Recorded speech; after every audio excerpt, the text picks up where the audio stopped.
Hello everyone, welcome. Today we're going to be showing you how to use the built-in SAP class CL_SALV_table. This is a built-in class that allows us to display data in an ALV output format using object-oriented methods. So to start with, I've created a blank report, a regular executable report, not a module pool or anything like that. Let's take a look at this class in SE24, which is our class builder. CL_SALV_table will just display it. And here we can see all the methods of the class. We can see properties, interfaces, friends, all the things associated with the class. So keep this up in another session, because CL_SALV table, you're going to definitely want to have reference to these methods, these events. Not particularly in this event here, there's no events here, but this does implement a model class that does raise these events. So you want to know, what parameters you need. For example, we can go to a method, let's see, to XML, click on parameters, it'll show us our parameters. But this lesson isn't necessarily meant to be about class builder and how to explore classes, more so just about how to use this darn thing so we can get some data displaying. So the first thing we want to do in our object-oriented program is go ahead and create a class, call it local class report, and give it a definition. I'll go ahead and do the implementation section down here.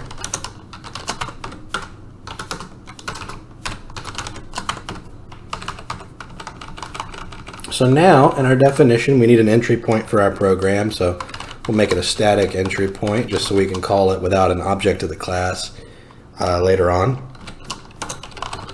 We'll just call it main. And then so how are we going to run it? We'll come down here. For a true object-oriented transaction model program, we wouldn't have a start a selection event down here. We call it from an actual transaction that's meant to call an object-oriented program. But for the sake of simplicity and this tutorial, we'll just do it like this.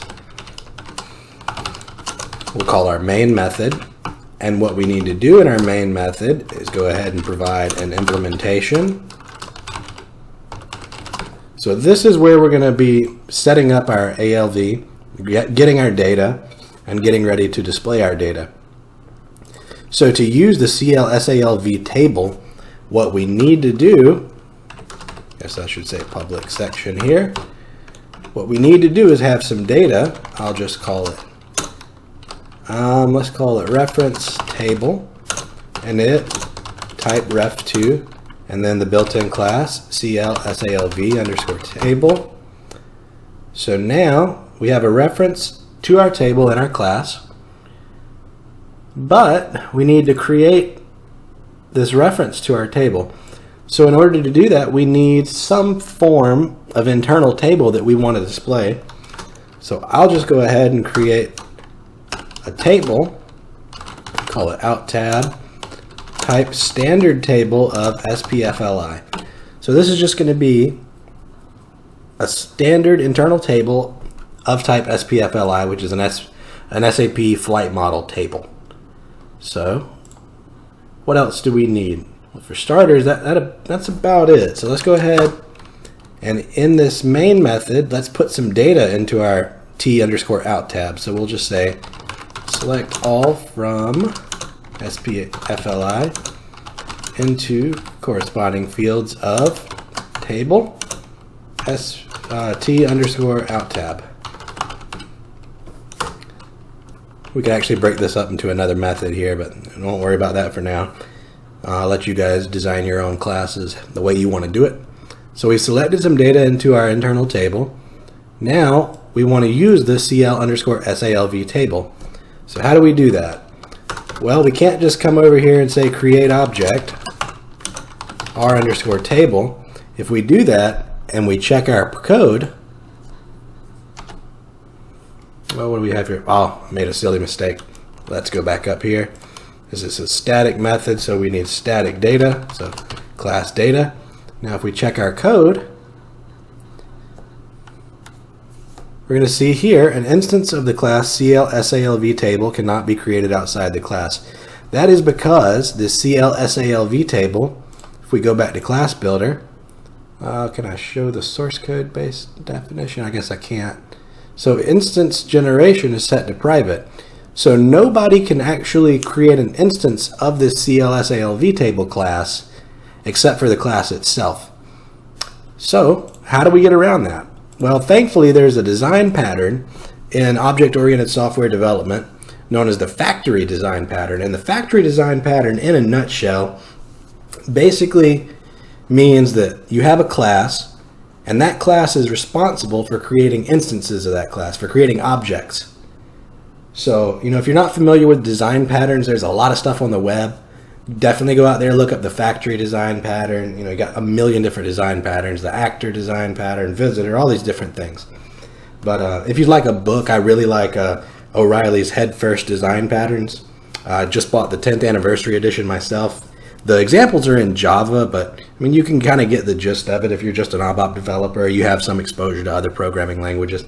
So I would definitely recommend that. I'll throw a link in the description so you guys can find that book too. It's the one that I kind of go to and really shows me, shows a person why they'd want to, save themselves all the trouble of trying to implement this when there's a design pattern that makes life easier. So it's enough of that tangent. We'll get back down here. So we see an instance of the class cannot be created outside the class. So how do we create an object from it?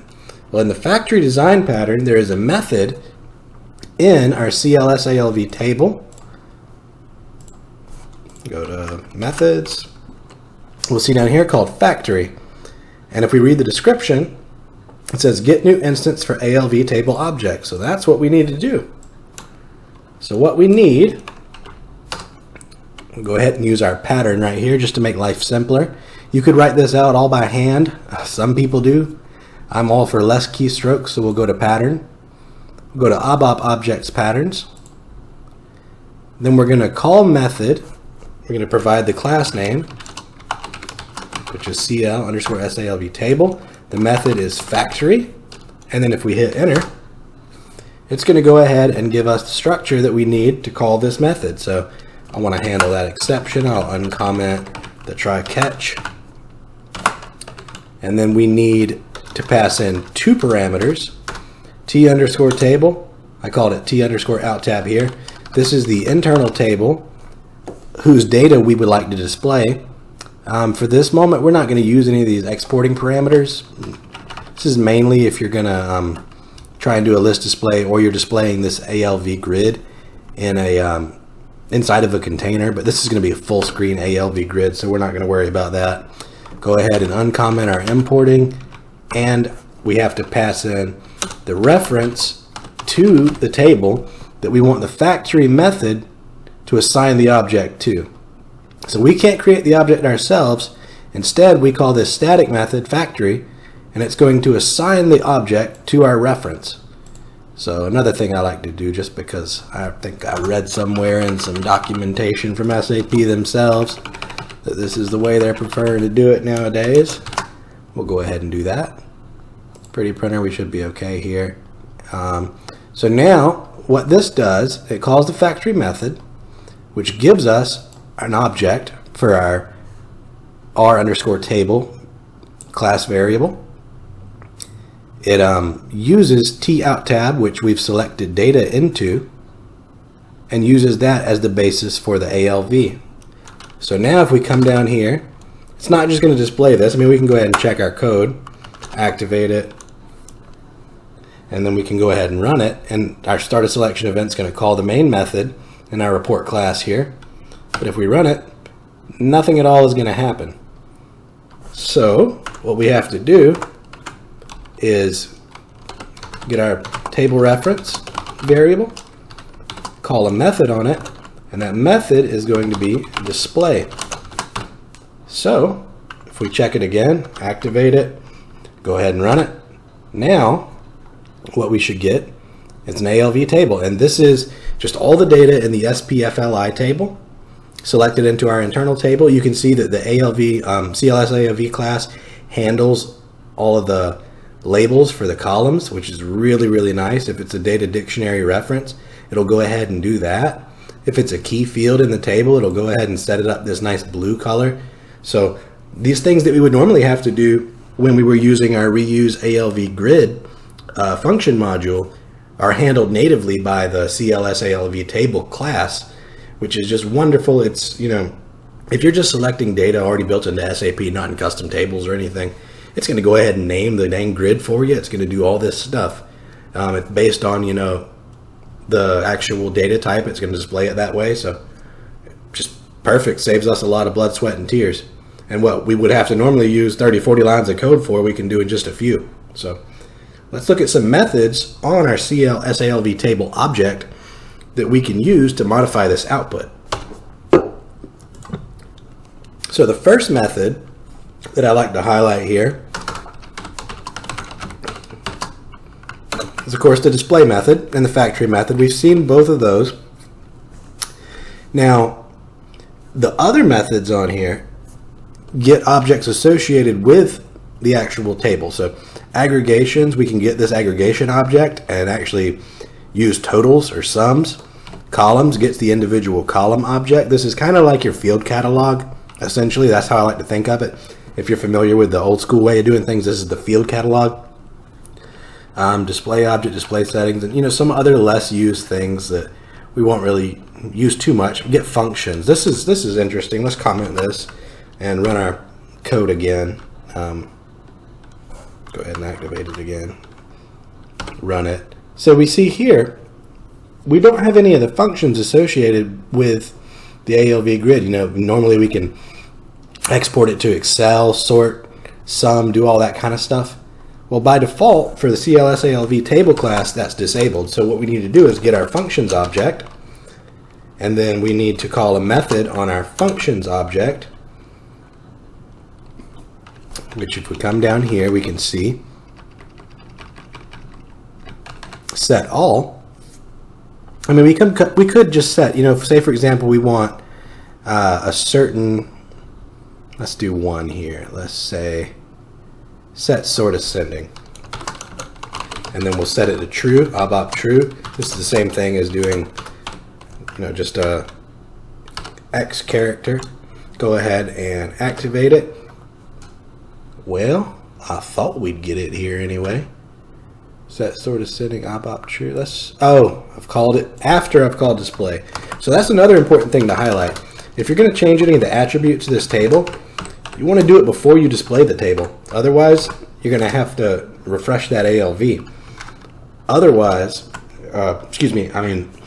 you're not going to see those. So we need to set the function before we call it. So now if we call it, we see here, we get our set sort ascending. We can sort by departure city, arrival city, any of these fields, just like we would if we were using, you know, another method of displaying the ALV grid. So we see now it's going to go ahead and sort ascending.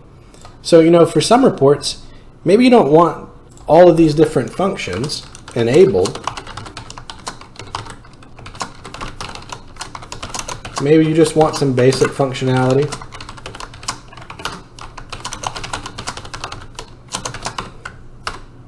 That's the sort descending. Go ahead and run that, and we'll see we get descending here too. So maybe I say, I just want my user to be able to sort this any kind of way they want and export it to Excel. So we could enable just those functions. Now there's a convenience method to enable all the functions, r_table. Let's get our functions object again.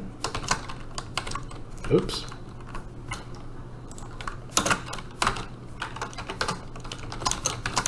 And there is a convenience method called set all. Go ahead and set it to ABAP true. Check it, activate it, and run it. And now we get all of the functions of that CLS ALV table. So some of these might not make sense. You might want to disable some, but just know that we can go ahead and enable them all at one point. So I think a lot of people will go ahead and set everything to true and then come down here, get the functions again, and then set particular ones that they don't want to false, right? So we have over here mail recipient, so we'll go ahead and say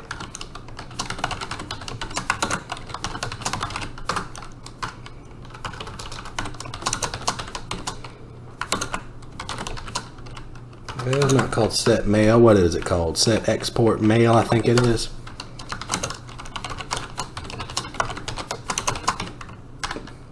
Go ahead and check and activate that.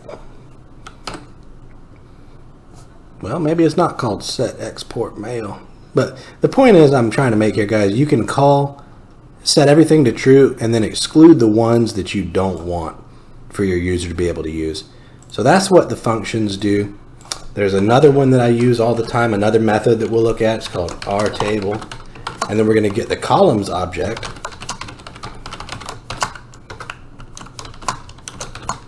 And then we're going to call a method on our columns object, set underscore optimize. And set optimize is actually going to make it so that the table kind of optimizes itself for the optimal output. It will, if there's a long field here, it'll give it extra space. If there's a very short field, it won't give it that much. It basically just makes it so that everything displays a little bit prettier. I mean, we could go in and set the individual field lengths on these columns, but I generally find that's not necessary. Set optimize does a really, really good job of making this table output look really good. So I'm not going to worry too much about that. What I will do is show you one more thing that you're probably going to use quite often, especially if you're not using a built-in table. You're using an internal table that you built yourself, and maybe doesn't have DDIC references. So you want to set some text so that these, if I have an internal table that I've just said this is a character length 10, it's not going to show me anything right here because it doesn't know what to display. So if we look at arrival days, I'll have to remind myself what that field is called really quickly. So we'll just double click on SPFLI and head over to that in the data dictionary so I can remind myself what it's called. So period. So that's our field name. So if we come here and say r_table, get our columns. And I should make a variable for this, guys, but I just haven't. If you're going to access it more than once, you might as well just get it one time. So we'll get column, period. So now that we've got the column, actually I'm going to need a reference here. So we'll do class data, say reference to column. And again, you could go in class builder and figure out these types yourself, but we're just going to say type ref to CLSALV column. So now we're going to say r_column, a reference to column, is equal to the result of the function call get column, period. So now we can say r_column, and we can call the methods available in that column. So we can get any of the attributes we need. We can come down here and set any of the attributes we need, set currency, set decimals. If you're familiar with the field catalog on the reuse ALV function module, then you'll note what some of this is. But what we want to do here, if we say for example didn't have something, I'll just say example, set long text, example. Now just go ahead and make sure that we set our medium text to the same.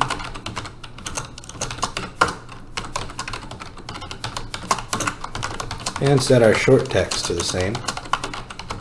So now the ALV is not going to use those DDIC references.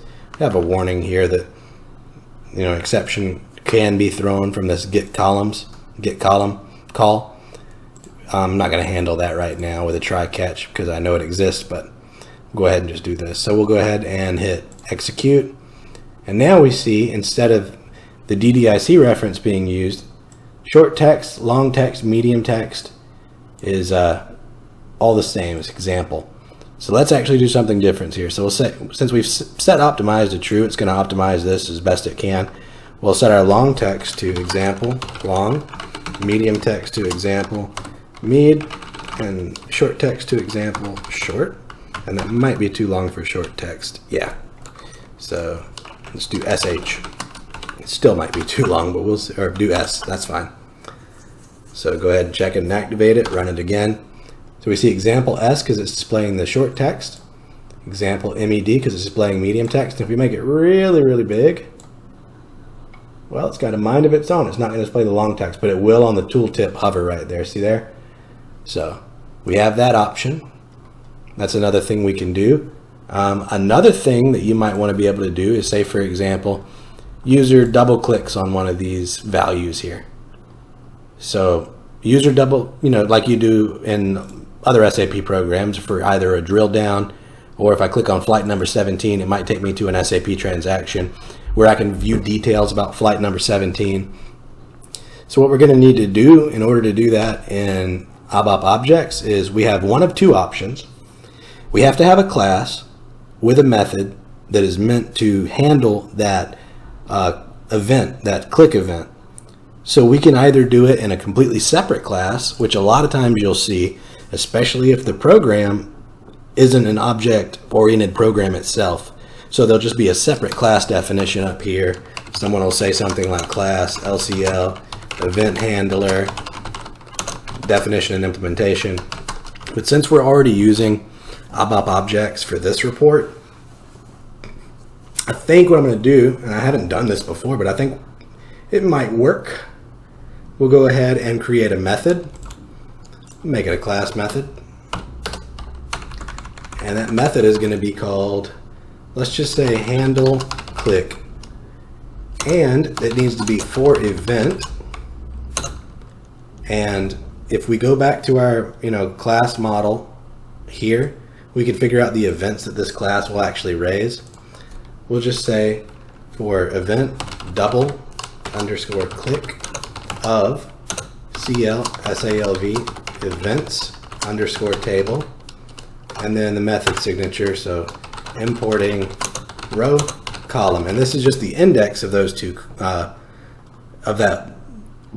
this is the index of that particularly clicked on row or column. Again, if we want to see these events, we can go into CL SALV events table.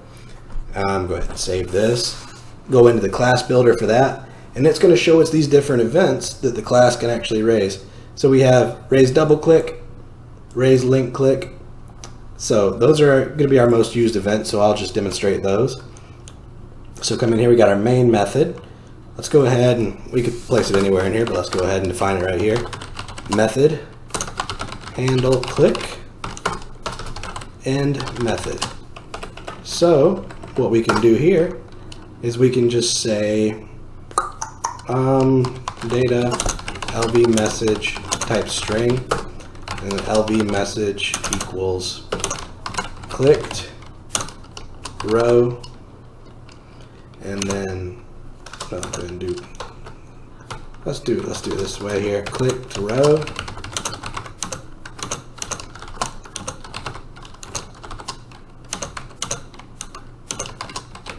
and clicked column.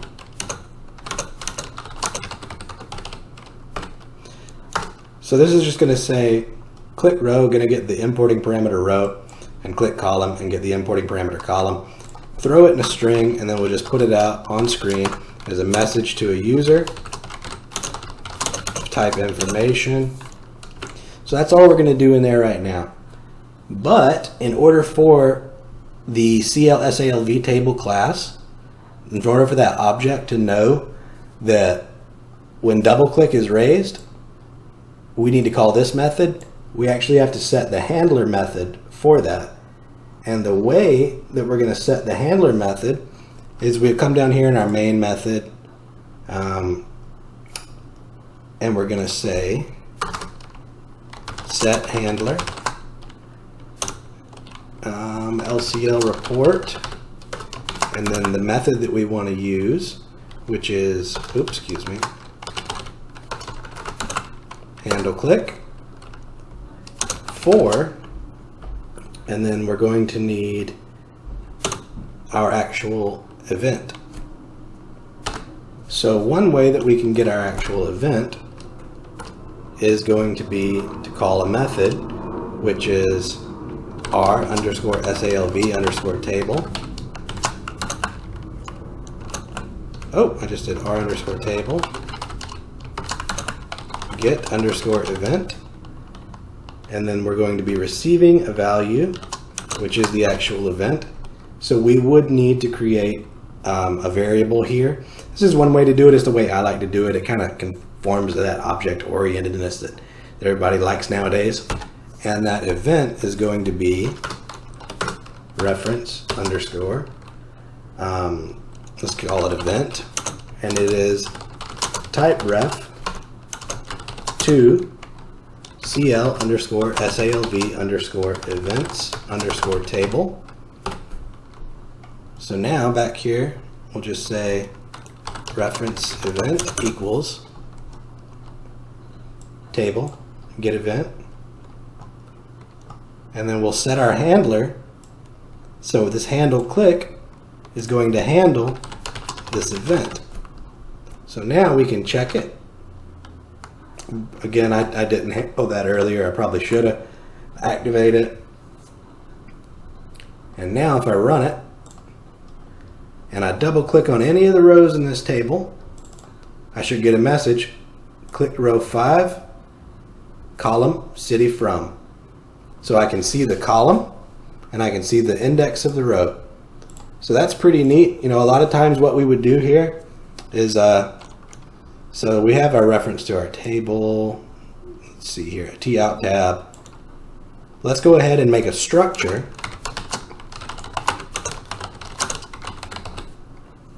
Just so I can demonstrate something. So you're in your handle click event here. We've got a structure S out tab of type SPFLI. So what we're going to do, we'll keep LV message there, and we'll keep this. We'll get rid of where we assign a value to LV message. So now in our event handler, we have our row index, we have our column name. We can put logic in here.